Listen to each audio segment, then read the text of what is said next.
Turning now to another developing story in Hong Kong, where a deadline has been set and the clock is ticking. The next 12 hours are critical to Hong Kong's future. The threat from the city's leader to protesters is clear. Get out of the streets by Monday morning, or all necessary actions will be taken to restore social order.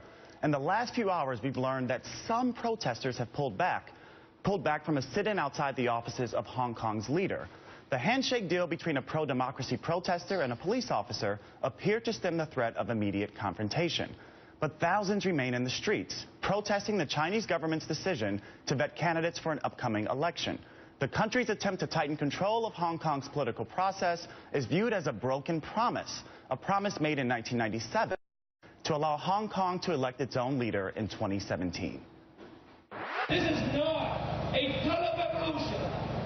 This is only a movement of Hong Kong people to strive for democracy, to get back the rights, the political rights that should be enjoyed by Hong Kong people. The protest's first week was mostly peaceful, a snapshot of successful civil disobedience. Images of umbrellas and singing prevailed. The protesters, who were mostly students and young professionals, were observed as polite as they picked up trash and sorted for recycling. But in the last few days, pro-Beijing demonstrators have tried to forcibly shut down the rallies. The counter-demonstrators provoked bloody scuffles, and women have reported being sexually assaulted and harassed. The director of Amnesty International Hong Kong says the city's police force is present, but failing to protect peaceful protesters. When Hong Kong, the former British colony, was returned to China, it created a unique arrangement, commonly referred to as one country, two systems. That structure encouraged the free flow of Western capital to continue, and much to Hong Kong and China's economic benefit. At the time of the handover, Hong Kong made up 16% of China's GDP, but now it's a meager 3%. Many say that's part of the reason China has decided to flex its muscle. But it's not that simple. Hong Kong remains relevant as a critical and stable hub for international investment. Joining me now, Peter Goodman, editor-in-chief of the International Business Times, Gillian Melcher, a writer for National Review as a fellow for the Franklin Center and Independent Women's Forum, Christina Greer, assistant professor of political science at Fordham University, and Gordon Chang, columnist at Forbes.com and author of The Coming Collapse of China. Thank you all for joining me. Thank you. So, Gordon, tell us first, what should we make of these protests and what's going to happen? I think on Monday morning we're going to know a lot more, because I don't think the protesters are going to leave the streets, which is really what C.Y. Leung, the chief executive of Hong Kong, in other words, the new governor, is basically going to say, get out. Now, I think it's a hollow threat. We have seen them use force before. On Sunday, we saw the use of the triads on Friday. It didn't work. Matter of fact, it was counterproductive. And can you tell us what the triads are? The triads are basically gangsters or goons. And we have seen them very active in Hong Kong this year. There was a near-fatal beating of a journalist at the end of February. And we've seen other incidents that they've been involved in. And, of course, we saw them on Friday as they attacked protesters in both two locations, coordinated, same time, same tactics. Really was directed by somebody, probably Beijing. Peter, how is this different from the response to China in 1989, and we all have images of Tiananmen Square in our head? Well, we don't know yet. I mean, one of the dynamics that makes this very volatile is, as you alluded to in the opening segment, this goes back to '97 and the handover of Hong Kong, which was then a British colony, back to China, and the creation of this one country, two systems scenario. Well, there's part of this movement that says we just want that promise of what we got in '97. We want democracy here. We want to be able to directly elect our leadership. But there are a lot of young people who barely remember '97, let alone 1989, when Beijing opened fire on protesters in Tiananmen Square in Beijing, who are essentially saying, we don't want one country, two systems. We want our own country. We don't want China. We don't want to have to compete with an influx of mainland students for slots at university. We don't want the pollution that they have in China. We don't want the sense of dysfunction that pervades in a lot of major Chinese cities.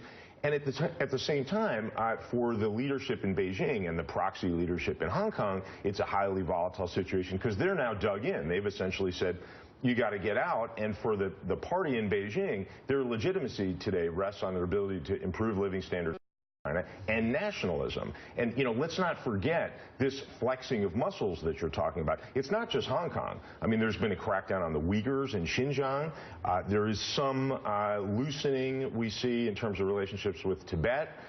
But the nationalism that we see playing out in terms of confrontation with Japan and the East China Sea, with many Southeast Asian countries in the South China Sea, this is part of the leadership in Beijing essentially saying, we're done with worrying about public opinion. We're now a strong superpower, and we're going to do what we want to do. So you have students on the one hand, really dug in, saying we're not going to accept anything less than the chief executive leaving and direct suffrage, as promised in '97. And you have a leadership in Beijing saying, you know, we're not playing around here. It's time to get on with business. Christina, in terms of social movements and civil disobedience, and Peter just mentioned that Beijing is not as concerned about public opinion as maybe other leaders in democracies are. How do you think this protest might play itself out? Well, we know that it's already affected global markets tremendously, right? Because a peaceful Hong Kong essentially makes global markets feel very safe. But when we see this unrest, right, because we know that many people can't necessarily rely on Chinese judicial systems, and there is a lack of trust when it comes to China in many ways. So we're looking at Hong Kong as stability, right? Not just because of the geographic locale. So when we think about social movements and how this could sort of catch fire in other issues that we're talking about, say Tibet, say different provinces across China, this is very concerning for, I think, the larger Chinese government to really think about young people as the future of making movements happen. Jillian, in terms of, and Christina just mentioned this issue of stability in financial markets, is the world watching? Yeah, I think the world's absolutely watching, and I think inside of China is watching too. So what Hong Kongers are basically saying is that they've had economic liberty. They're more economically free than the United States. But economic liberty isn't enough. You look at that model in mainland China, and it's resulted in rampant corruption and extreme materialism that plays out in horrible ways. They don't want that. They want some political check on it. So I think for China, this has become existential, because if Hong Kongers can push and get it, mainland China is going to want to get it too. Everyone stay with me. We need to take a quick break. More on the unrest in Hong Kong and suspicion of government-sanctioned gang violence when we come back. There's some people have been paid by, apparently they've been paid by mainlanders, and then they've been trying to cause trouble around here. And they tried to take away the barricades, so as a result, a bunch of people went over there to stop them from causing trouble. Because as a result, if they cause trouble, they'll make an excuse for the police to intervene. That was a pro-democracy protester in Hong Kong describing the counter-demonstrations and what many are saying are coordinated attacks between the police, local government, and even the local mafia there, known as the Triad. So, Gordon, we talked about this in the last segment. Tell us more about the Triad, and tell us also about how this might indicate a division between the people who are protesting and others that are pro-Beijing. You know, triads have existed in Chinese societies for hundreds of years, but they've become especially prominent in Hong Kong after China took over Hong Kong in 1997, because, you know, Deng Xiaoping, a prior Chinese leader, talked about the triads in Hong Kong, some of them being patriotic, and so therefore they've gotten unofficial support, but they've gotten a lot of support, and that's why they've been using the triads to do things that they can't have their fingerprints on. The government can't have its fingerprints on. So essentially, the triads right now have attacked the pro-democracy demonstrators. It was coordinated from all that we can tell. And there's only one party that would do this, and that, of course, is the Chinese government. The Hong Kong government won't do anything, you know, without consulting Beijing first. And this was really counterproductive, because the crowds were pretty small in Mongkok where they were attacked, under 100. And after the triad attack, they went to over 1,000. And so this is clearly showing that the Hong Kong government and the Chinese government can't influence events on the streets, because every time they use their tools, like violence, the crowds just get bigger. Peter, you spent some time in China. Yeah. Tell us more about how can the balance between these two systems be sustained, if at all? Well, I think that's very much up in the air now. I mean, at this point, you have both sides dug in on two very different conceptions, and two sides is misleading in that within Hong Kong, you have different conceptions about what the future ought to be, whether Hong Kong ought to be a kind of testing ground for democracy for Greater China, or whether Hong Kong ought to be, much like independence advocates in Taiwan see things, its its own place that can be culturally Chinese and separately Hong Kong with its own system. That's very much in dispute. But one of the things that I think remains mysterious at this moment is, the violence. These thugs who went in and attacked the demonstrators. I mean, I think Gordon's correct to say that nothing happens in Hong Kong from the government standpoint without some coordination from Beijing. But how granular? I mean, personally, I'd really like to know. I mean, did Beijing order these thugs in, or did the foolish Hong Kong government decide of its own accord to send the thugs out, or did the shop owners on Nathan Road, who are losing sales during a national holiday with a lot of mainland tourists in town wanting to buy handbags and iPhones, did they send the thugs in? Because we should remember that before the violence broke out, the student movement was beginning to splinter. I mean, there was a sense that, we're in danger of becoming a nuisance in the eyes of people who make their living in Hong Kong, and things were quieting down, and that violence has really reinvigorated this movement, and that's why we're so dug in now. It's backfired on Beijing. You mentioned handbags and iPhones, and I want to move to shoes and dresses. So we have a shot here. Hong Kong's executive leader's daughter upset many of the protesters with a Facebook post, Christina, that said, "Thanks for all my beautiful shoes and dresses." That, I'm sure, must be infuriating to the protesters. What happens if Beijing and the Hong Kong leaders crack down on these protests, and how should the U.S. respond, if at all? Well, it's interesting because my students actually saw this Facebook post before I did, which really does speak to the power of social media. And so it puts Hong Kong protesters in a very interesting position, right? Because now they have essentially seen from the leadership what a small percentage or maybe a representative sample really feels about them, right? Essentially, you all are paying for style. And so this puts the United States in an even more precarious position, right? Because we know that we're obviously building relationships with China, some more stable than others. But if this movement, as Jillian said, really does sort of take hold into the larger Chinese populace, right? And people start to see that is this how our leadership not only thinks about us, but actually treats us ultimately.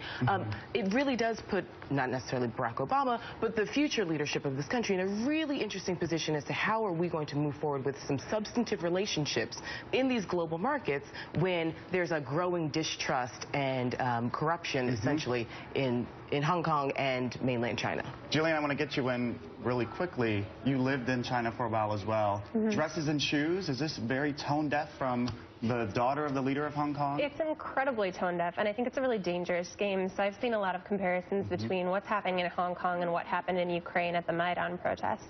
You've got the same sort of triggers, this very conspicuous corrupt consumption. You've got protesters that are getting government-sponsored thugs essentially cracking down on them. And in Ukraine, they waited it out and they got what they wanted. I think if I were Beijing, rather than take a play out of Putin's book, I'd be looking at that with caution. Up next, stay with me. Up next, China is on a buying spree of an essential and very limited resource.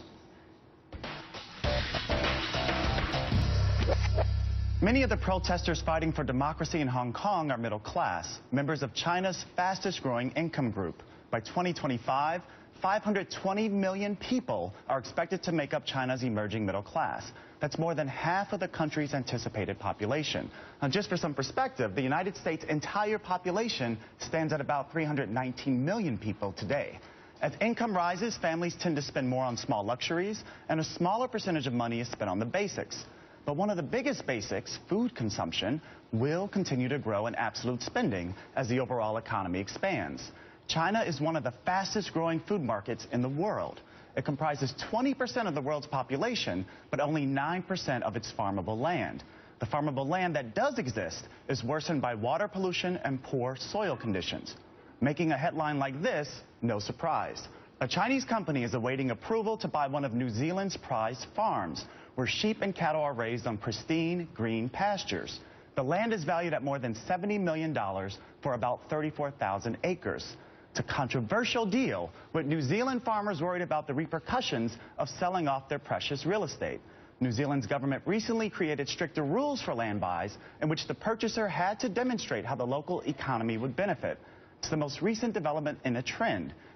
These companies already control farmland in other countries, including Ukraine, Cambodia, Australia, Chile, and the United States. So, Gordon, how concerned should we be about China buying up land not only in New Zealand, but in other parts of the world? Yeah, I don't think people in New Zealand, at the end of the day, are going to be that upset. At least they're not as upset as the people in Central Asian countries, because to China's west, the country has been buying up big farm tracts. And this is not just a question of people buying land. This is a question of sovereignty, because China has just recently settled its territory disputes with these countries, but these countries are worried about the Chinese moving into there and then Beijing later on claiming this should be part of China. So these farm buys in Central Asia are extremely controversial.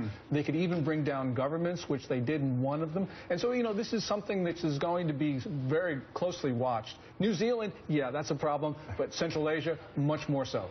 So, Peter, bringing it back to the U.S., we know that a Chinese company bought Smithfield, which is one of the largest pork processors in the country and the world. Right. What should we think in terms of the U.S., China buying up U.S. companies?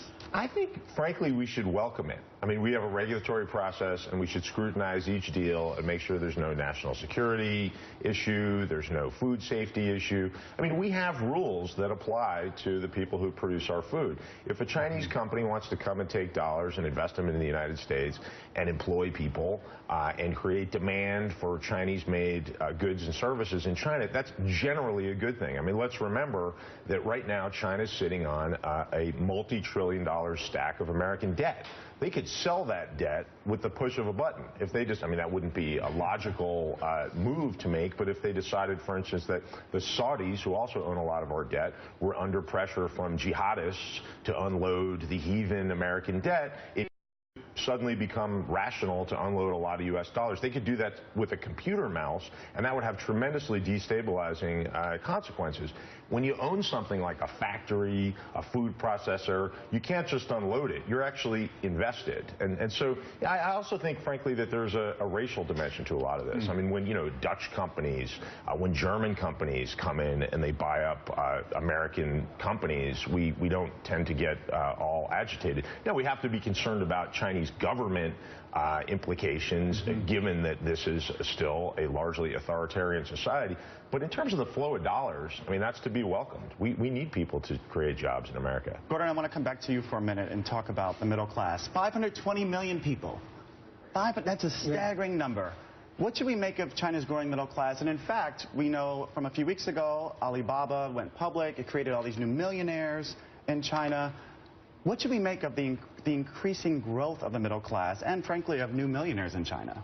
Well, you know, that's a good thing, but it's changing Chinese society, and it's creating fear on the part of the Communist Party, because when you look back, and the party looks back at all of this, many of these revolutions that we've seen in the last 2 decades have been created by the middle class, which is an historical trend. And so when you get people who have a stake in society, they don't necessarily buy into the notion that a one-party system is appropriate for a modernizing China. And that's why we've seen a lot of protests in China, including 2 Wednesdays ago when a number of middle-class Chinese in the center of Shanghai, People's Square, demonstrated in support of the Hong Kong students. And they not only did that, but they also asked for the vote for themselves in China. And in addition, they listed their names on a social media posting, basically saying to the Chinese government, come and get me. This is very, very serious. And that's going to change Chinese society. So, Jillian and Christina mentioned this earlier, in terms of the role of social media. Shanghai protests, people asking for the vote in an authoritarian. How well is China doing in terms of censoring what's happening in Hong Kong? Well, you can't... and might these protests spread using other kinds of mediums? I think they're absolutely going to spread. One of the things I was really intrigued with when I was in China is the creativity with which the Chinese get around censors. So, for example, Tiananmen Square protests, calling it, what was it, May 35th? May 35th? May 35th, 6-4? yes, because they couldn't get it blocked that way. So I think as much as the government tries, you've got people that want freedom. They're willing to take to the internet and do it, and they're going to do it more creatively than an authoritarian government. It's just, it's the way it is. Well, I know you want to get in here, Chrissy. We got to go to break. Thank you, Gordon Chang. The rest of the panel is sticking around. Still to come this morning, the Secret Service and the president. A very complicated relationship. But first, where's all